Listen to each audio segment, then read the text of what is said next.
Assalamualaikum warahmatullahi wabarakatuh. Halo Sobat Bahasa, perkenalkan saya Cindy Puspita Marta dari kota Payakumbuh.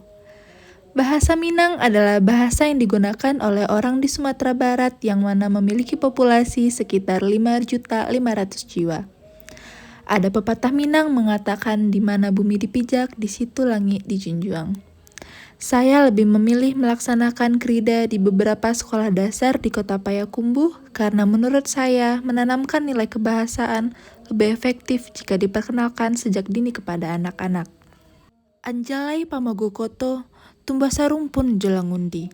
Kalau pandai bakato-kato, umpamo santan jutangguli. Kurang lebih seperti itulah perumpamaan Minangkabau tentang pentingnya ilmu kebahasaan seseorang. Karena perumpamaan inilah akhirnya membuat saya ingin melestarikan kebudayaan Minangkabau melalui bahasanya yang pada saat ini mulai digerogoti oleh zaman.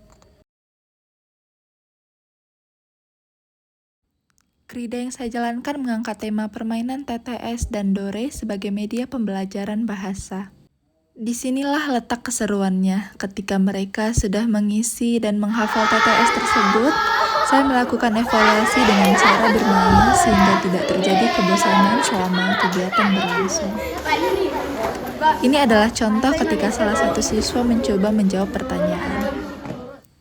Kemudian di sekolah lain saya juga melakukan permainan Dore, dan yang kalah akan memberikan 5 kosakata.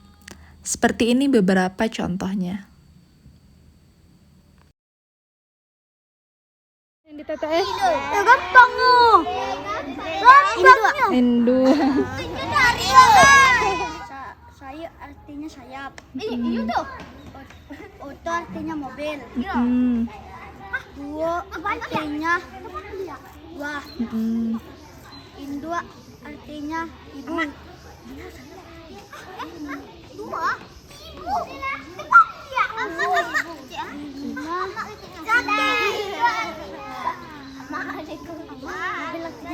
Ya.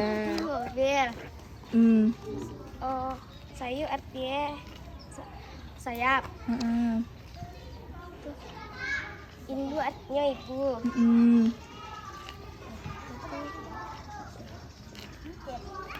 Aku artinya ambo. Satu lagi.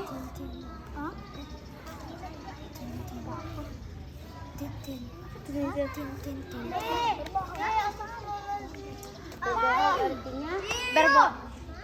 Padu itu artinya berbohong. Ya. Sebelum menutup video, saya akan memberikan beberapa cuplikan lucu dari siswa.